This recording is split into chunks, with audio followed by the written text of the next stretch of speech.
پرانے وقتوں کی بات ہے، کسی گاؤں میں دو بھائی رہتے تھے جو اپنی بہادری کی وجہ سے پورے گاؤں میں بہت مشہور تھے۔ ان کی وجہ سے کسی کی بھی جرأت نہ تھی کہ گاؤں میں بدمعاشی دکھاتا، اور نہ ہی اس گاؤں میں کبھی کوئی چوری ہوئی تھی۔ یہ سب ان کی ہی وجہ سے تھا۔ پورا گاؤں امن کا گہوارہ بنا ہوا تھا۔ لوگ دور دور سے ان سے ملنے کے لیے آتے تھے، لیکن کبھی بھی دونوں بھائیوں نے اپنی بہادری پر غرور نہ کیا۔ ایک رات دونوں بھائی کسی کام کے سلسلے میں ایک گاؤں سے دوسرے گاؤں میں جانے کے لیے نکلے۔ وہ اپنے گھوڑوں پر سوار تھے۔ چلتے چلتے ان کا گزر ایک قبرستان سے ہوا۔ قبرستان سے گزرتے ہوئے انہوں نے عجیب سی آوازیں سنیں۔ یہ آوازیں قبرستان سے آ رہی تھیں۔ وہ دونوں بھائی اس آواز کی سمت میں چل پڑے۔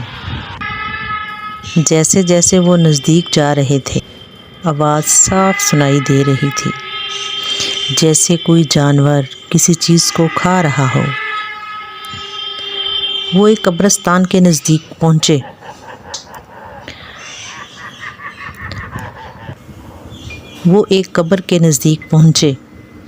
قبر کا منہ کھلا ہوا تھا۔ آواز قبر کے اندر سے آ رہی تھی۔ دونوں بھائیوں نے ایک دوسرے کی طرف دیکھا۔ بڑے بھائی نے چھوٹے بھائی سے کہا، تم یہاں کھڑے ہو جاؤ، میں اندر جا کے دیکھتا ہوں کون ہے۔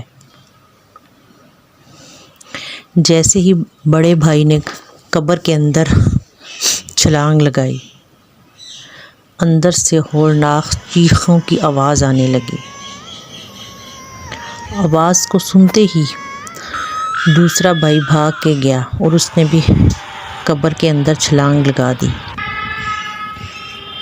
اندر ایک چڑیل بیٹھی ہوئی تھی جو کسی مردے کا کلیجہ کھا رہی تھی۔ بھائیوں نے اسے مضبوطی سے پکڑ لیا۔ ایک بھائی نے ایک ہاتھ اور دوسرے بھائی نے اس کا دوسرا ہاتھ پکڑ لیا۔ دونوں بھائیوں نے اسے بالوں سے پکڑ کر گھسیٹ کر قبر سے باہر نکالا۔ اس کے لمبے لمبے بال، لمبے لمبے ناخن تھے اور بڑے بڑے دانت تھے۔ پہلے تو دونوں بھائی دیکھ کے گھبرائے، لیکن پھر ان دونوں بھائیوں نے اسے پکڑا اور گھسیٹتے ہوئے اپنے گھوڑوں کے پاس لے آئے، اور دونوں بھائیوں نے پکڑ کے رسیوں کے ساتھ مضبوطی سے گھوڑے کی پشت پہ اس چڑیل کو باندھ دیا اور گاؤں کی طرف روانہ ہو گئے۔ جب گاؤں پہنچے تو اپنے گھر کے ایک کمرے میں اس چڑیل کو انہوں نے بند کر دیا۔ چڑیل چیختی رہی، چلاتی رہی کہ مجھے چھوڑ دو۔ دونوں بھائیوں نے اس سے پوچھا، ہمیں بتاؤ تم کون ہو اور کہاں سے آئی ہو؟ اس نے کچھ نہ بتایا، بس چیختی رہی، چلاتی رہی کہ مجھے چھوڑ دو۔ صبح ہوئی تو گاؤں کے ایک نائی کو بلوایا گیا اور اس کو پکڑ کے اس کے بال کٹوائے گئے، اس کے ناخن تراشے گئے، تو پتہ چلا کہ وہ چڑیل نہیں بلکہ وہ ایک عورت ہے۔ پھر انہوں نے اس سے پوچھا کہ بتاؤ تم کون ہو اور ایسا تم کیوں کر رہی ہو اور کب سے کر رہی ہو؟ وہ کچھ بھی نہیں بتا رہی تھی۔ پھر انہوں نے گاؤں میں لوگوں کو جمع کیا۔